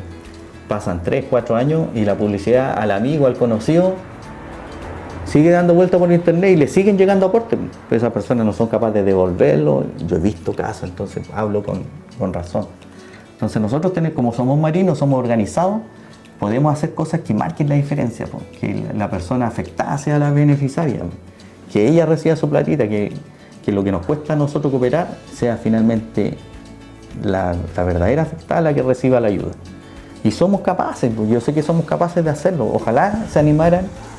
Y en el tema oncológico que más nos afecta, seamos capaces de ayudar a los que alguna vez fueron compañeros de trabajo de nosotros, como esta chica del caso que le estoy indicando, y también hay familiares directos de ex uniformados que la están pasando mal, hay muchos casos. Me sigue dando vuelta todo esto, lo de las chicas, especialmente lo de esta niña que no llegó a los 20 años y queda totalmente desamparado. Ni la Armada, por una cuestión, digamos que es lógica porque no llegó a los 20 años, pero debería haber algo. El Estado, no quiero entrar en detalles más profundos, pero... Es que cuesta, ¿no? Porque justamente el programa no es para eso, para criticar ni despotricar por algo que no existe, pero sin embargo, tú estás dando unas pequeñas... o abriendo algunas puertas que quizás se puedan abrir con respecto a una organización, claro, para prever, una fundación. Podría hacerte 1000 preguntas con respecto a eso, pero es ahondar más y tratar de meter el dedo a la herida. No se trata de eso. Lo que creo que se debe lograr es unificar al marino, más que nada retirado, porque somos un grupo humano grande y que se puede organizar, quizás por provincia, por región, no sé. Sí, mira, yo creo que ha pasado un tiempo en que nosotros no hemos sido capaces de algo que tanto nos caracterizaba, que era la camaradería. Después pasamos a retiro, lo conversábamos recién, y uno se desconecta. Y el mejor ejemplo es a todos estos marinos que se les quemó la casa aquí en principal sector Paso Hondo, en los últimos incendios. Hay muchos de ellos que todavía no se recuperan. Yo veía una publicación hace poquito, había uno que venía recién saliendo del hospital después de pasar mucho tiempo hospitalizado. Y yo no he visto campañas de que ya, pues, unámonos por los marinos que se quedan sin casa, por los quemados. Nadie habla de ese tema. O sea, nosotros hemos llegado a ser tan insensibles de que nada nos conmueve. Pues. ¿De qué forma podríamos canalizar eso? Quizás con este pequeño grano que nosotros tenemos, que es el bienvenido a bordo, canalizar algo. Bueno, alguien tiene que tomar la batuta. Tú tienes la experiencia, quizás tú con este programa sensibilices a las personas que nos están viendo y tal vez hacer una fundación general de los retirados. Mira, existe la Fundación Veterano Naval. Y yo lo encuentro una excelente iniciativa, pero el único problema es que no abarca el espectro que nosotros necesitamos. Por ejemplo, Carolina Álvarez, que es la cabo segundo que le digo yo, mecánico electrónico en radares, que se retire de la Marina después de tener una carrera destacada, viaje a la Esmeralda, primeros lugares en los cursos y todo. ¿Y de qué le sirvió? Porque ella quiso postular a algo mejor, ir a estudiar a la universidad, la vida la enfrenta a un cáncer y ahora está desahuciada. ¿Por qué la Fundación Veterano Naval no la puede ayudar? Porque ellos se autoimpusieron una norma que yo la encuentro descabellada, pues fijaron una edad mínima, que es como 60 años. ¿De qué te sirve? O sea, tú como retirado con 50 y tantos años... Yo no puedo ser beneficiario de su ayuda, porque soy muy joven, pues. Pero para tener la ayuda de ellos tú tienes que ser socio, ¿no? No. Lo que pasa es que ellos, para ayudar a alguien, tienen que tener más de 60 y tantos años. No sirve, ¿me entiendes? A esta chica no le sirve, o sea, porque esta chica tiene un segundo de silencio que indica todo lo que nosotros pensamos. Y eso, el veterano tiene su, digamos, están creados como grupo, tienen su razón social. Tiene una página web y todo eso. Yo no lo conocí. Porque yo he visto en el Facebook una página que, digamos, los viejos los demás. No, pero veterano, dice veterano. Veterano Naval. No le he escuchado. No, yo tampoco. Pero ojo, partimos nosotros de esta reunión diciendo que nuestras intenciones son siempre, ¿no es cierto? Y la idea no es criticar. No estamos claro. Es que hay desconocimiento. Claro, lo que me parece que no tiene una lógica, porque yo tengo que ayudar al necesitado, no al viejito que tenga más de 60. Más de 60, ¿entiendes? No, y lo más increíble es que nosotros, la jubilación nuestra es a los 48, 49, 52 años algunos, que llegan a mayor, 55 puede ser, y aún así no va a tener ningún beneficio. Claro, y este caso de Carolina para mí es emblemático, una muchacha joven que por una enfermedad que el Estado reconoce como crónica, ¿no es cierto? Esa es una enfermedad crónica y es invalidante. ¿Por qué yo no la podría ayudar? O sea, de verdad que no me explico. No lo encuentro. ¿Qué el Estado no la puede ayudar? Otra pregunta más. Sí, porque es que lo estamos desamparados en eso y creo que es una palabra tonta y quizás muy fuerte. Somos tercermundistas en esa cuestión. O sea, no necesariamente, porque el Estado, digamos, que seamos el país más torrante, debería tener su sistema, como dice Hugo. Puta, hay una persona en problema, ayudemos a problema. Oye, yo tuve una experiencia distinta a la de él, y quizás por ahí también puede que alguien tenga una diferencia con respecto a lo que estamos hablando ahora. Tengo un cuñado que también lo diagnosticaron con cáncer y lo atendieron a través de cuidado paliativo. Y yo, que lo fui a cuidar, estuve con él mucho tiempo, duró 4 meses, creo que duró. El cuidado paliativo para mí fue esencial. Siempre lo llamaba, eso pasó en Talcahuano. Le entregaban sus medicamentos, lo atendían en forma prioritaria. Nosotros llegábamos al hospital La Higuera y no pasaban ni 10 minutos. Y lo llamaban. Tiene que haber sido hace como 10 años atrás. No, eso fue reciente. Reciente. Me da lata hablar de la persona que yo quiero mucho, pero yo me refiero a lo que es el cuidado paliativo en el Hospital Higuera. Fue para mí excelente. Lo fueron a visitar 2 o 3 veces a la casa. Sí, con médico, había ¿cuánto se llama? Psicólogo. Entonces, y con la ambulancia llegaron allá. Sí, oye, disculpa, referente a la Fundación Ispacul que tú, digamos, que tú lideres. No se puede ampliar más, como que, digamos, que llegue descentralizar esta cuestión que no sea de Quillota y que se abra más. La verdad que yo no busco eso, ¿eh? No busco eso, no. Yo es poco lo que puedo hacer mientras yo sea un papá oncológico. No puedo adquirir más responsabilidades. Yo es poco el tiempo libre que podría tener como para dirigir algo a nivel nacional. Por eso que yo invito a que creen sus propias organizaciones. Mientras más organizaciones de este tema existan, es mejor. Claro. Yo tengo una responsabilidad como papá, yo puedo estar divorciado, pero yo, por ejemplo, todos los días estoy atento de ir a buscar a mi hija al colegio, ¿me entiendes? De llevarla para la casa, de que almuerce bien, ¿me entiendes? Entonces, ¿por qué yo tendría que desligarme de eso? No puedo. Y estas responsabilidades de dirigir fundaciones requieren tiempo, tiempo, dedicación. Y habría que tener más gente involucrada, digamos. Claro. Y la idea es que esto se replicara pues, a nivel nacional. Yo quiero aclarar el tema de cuidados paliativos. A mi hermana está incluida en un sistema que se llama hospitalización domiciliaria, que es del Hospital Biprovincial, y cuidados paliativos la tomó, creo que a los 2 meses de estar diagnosticada.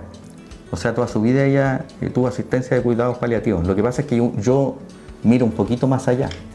De hecho, cuando mi hermana falleció, yo le envié una carta a nombre de la fundación y a nombre de la familia agradeciendo a cuidados paliativos, porque con lo que tienen no pueden hacer más. Exacto. O sea, hicieron lo máximo. Quedan con lo que hay. Sí, a mi hermana nunca le faltaron, ¿cuánto que se llaman estos? Opiáceos. ¿Morfina? La morfina, ¿me entiendes? Siempre estuvo a disposición. Mi hermana no la quería usar. El tramadol. Sí. Yo no me puedo quejar de eso. Pero, y así lo agradecí por todos los cuidados que nos dieron. Pero uno siempre tiene que mirar un poquito más allá. Y yo les dije, a usted le hace falta estas cosas. Le hace falta un podólogo. Completamente de acuerdo. Se lo ha manifestado todo. Sí, pero está ahí nomás llegando. Completamente de acuerdo. Pero lo que pasa es que es una decisión que tiene que tomar a otro nivel. Sí. ¿Me entiendes? A otro nivel. Los hospitales pueden dar las mejores, digamos, ideas. hacer las cosas, pero claro. no hay idea. Claro, y nosotros le entregamos toda esta idea, me acuerdo cuando hicimos la marcha del cáncer, se la entregamos al representante de la dirección de Salud Viña del Mar Quillota, se lo entregamos, la tienen. Lo que pasa es que uno también tiene que ver el peso específico que tiene. Yo siempre me presento como la Fundación Hispacul Quillota y después dicen, ¿y quién es la Fundación Hispacul? Somos 3 pelagatos, pues. O éramos 3, ahora somos 2, falta mi hermana. Pero yo no pretendo más, ¿me entiendes? La fundación a mí me ha abierto puertas. Yo, por ejemplo, pertenezco al Consejo Consultivo del Instituto Chileno Antáctico. Me he dado esos gustitos de estar participando en una entidad que funciona en Punta Arenas. Y yo soy de ese consejo consultivo. Las instituciones tienen una obligación legal de tener consejos consultivos. Todas las grandes instituciones. Y participo en el Consejo Consultivo del Hospital Biprovincial, ¿me entiendes? O sea, en algún momento yo emito opinión por el hecho de tener una fundación. Claro. Esa es la ventaja que me da.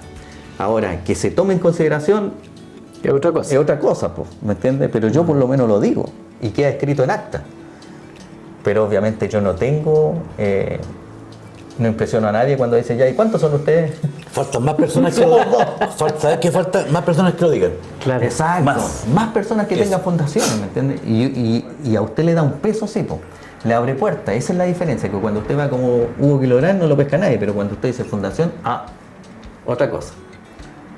Aunque sea que uno le da una segunda vuelta. Oye, Hugo,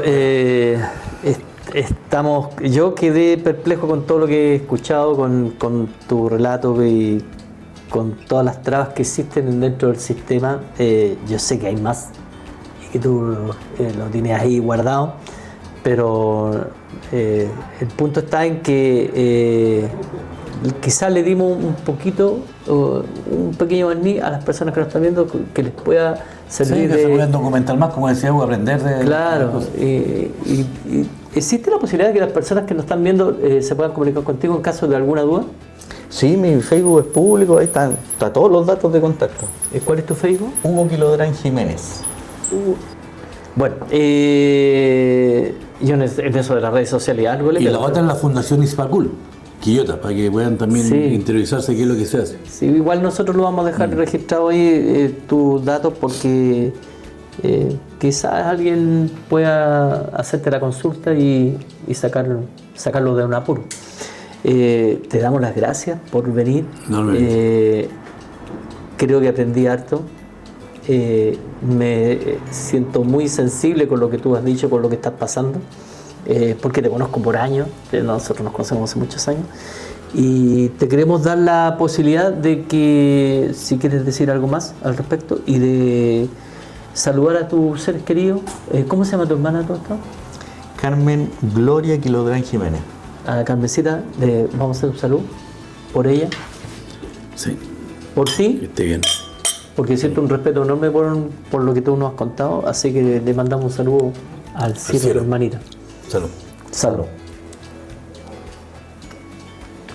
Bueno, te dejamos unos minutos para que tengas la posibilidad de saludar a quien quieras tú. Saluda a tu hija, sí, porque seguramente va a ver el video y después va a decir, papá, no me nombraste. Siempre decimos lo mismo porque nos retan, nos tiran la oreja. Así que... Bueno, ojalá se hayan quedado con la impresión de que soy un hombre que me gustan las tradiciones, las costumbres navales. Le tengo un cariño entrañable a la Armada. Me sacó muy joven de mi hogar, y lo cual le agradezco mucho. Me ofreció un estilo de vida distinto, lo aproveché. Me ofreció una profesión distinta en un momento en que, cuando yo estudié, éramos 13 en todo Chile que teníamos la profesión de torpedista, y lo cual nos hacía único. Nadie más estaba estudiando eso. Disfruté la Marina los años que pude, pero siempre digo, la formación de mis valores viene de mi casa, de mi mamá. La Marina significativamente aportó, sí, pero no hizo toda la pega. Eso, yo discrepo con muchos que dicen, no, la Marina me formó. No, en mi caso no. Yo agradezco mucho a mi mamá el haberme criado sola, y sin duda la Marina aportó cuando me permite irme del hogar y ser un gasto menos, sí. Así que agradezco los 31 años de institución, y en esta oportunidad nosotros tocamos un tema que es social, o sea, nos fuimos de la historia que nos gusta, nos apasiona las costumbres, y después terminamos en el tema social, que ojalá sea beneficioso a los ex marinos, a los viejos lobos de mar, para que nos empecemos a preocupar de nuestro prójimo en lo que podamos. El tema social abarca muchos temas, el tema oncológico es uno más de todos ellos. Y bueno, para terminar, envío un saludo a mi hija, a Martina, la menor de 13 años, a Sofía, de 19 ya yo digo que ya la perdí ya. A veces hasta se comparte poco con los hijos cuando llegan a cierta edad, que tienen pololo, ¿me entiendes? Y ya uno pasa como a segundo plano, pero la vida es así, uno lo vivió también, tiene que aceptarlo nomás. Con la menor tiene la obligación de verme todos los días, porque como les decía yo, la retiro del colegio, así que la veo por obligación todos los días. Feliz de haber estado acá, agradecido de Dios porque mantenga a mi hija con vida. No hay resentimiento con Dios de haberse llevado a mi hermana, eso lo conversamos muchas veces. Ella se fue tranquila, Dios nos dio el tiempo de que se pudiera despedir de cada persona que ella estimaba. Estuvieron en mi casa ahí en un constante visita, casi por 3 meses, despidiéndose de ella. Así que se dio todo en paz, en calma, no tengo nada que quejarme, nada. Pero si mi experiencia de vida le sirve a alguien, tome contacto. Conozco los 3 sistemas y sé cómo trabajan, sé a lo que se van a enfrentar, a dónde tienen que dedicarle tiempo. Y si puedo ser de ayuda, ¿por qué no? Contáctenme. Eso. ¿Tu mamá cómo se llama? Gabriela, mi madre, Gabriela Jiménez, está viendo lo peor que le puede pasar a un ser humano. Es antinatural que un papá entierre a su hijo, pero yo digo, está pasando ya el tiempo de luto. Ojalá que ella se recupere prontamente, pero uno no puede pedirle apurar las cosas, no hay que aceptarlo como es el luto y cómo lo toma cada persona. Bien.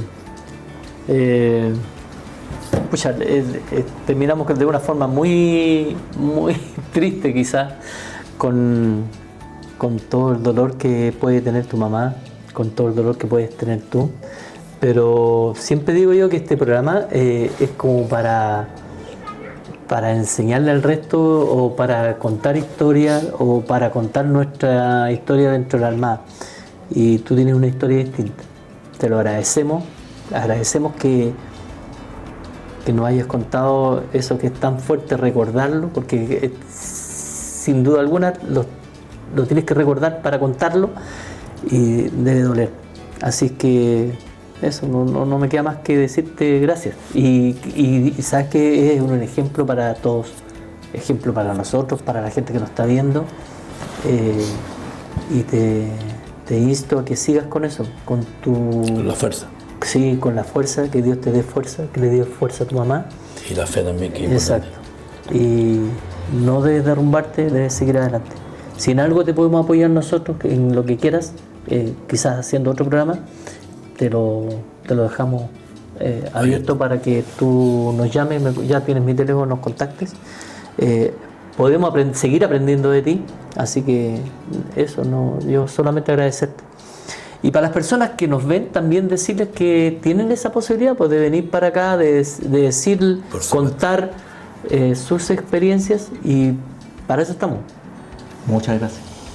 No, de nada. Bueno, ahora vamos a finalizar el programa, pero algo nos quedó pendiente, porque a todos nuestros invitados desde aquí, sí, el segundo, tú eres la segunda persona que va a recibir esto, que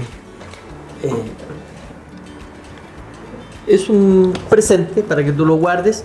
En realidad es el logo de Bienvenida a Bordo. Es muy yo el logo, pero es lo que hay, ¿ah? Como yo.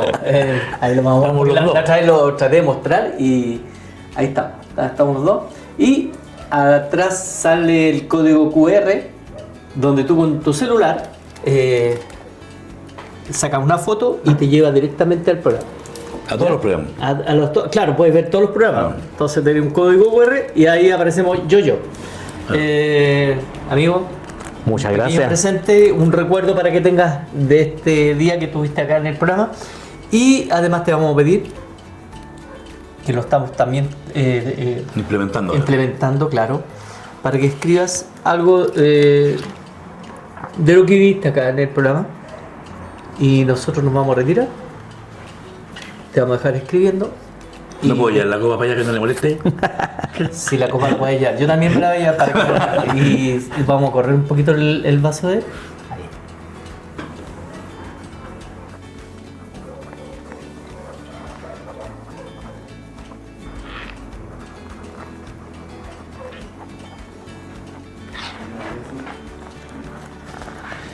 Cerro Esperanza, Viña del Mar, 27 de octubre del 2025. Por más programas donde se mezclen las tradiciones navales con las experiencias de vida personal.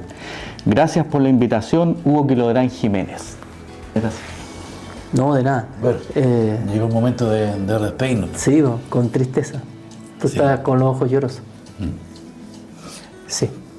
Bueno, nos vamos a poner aquí, hagamos un saludo.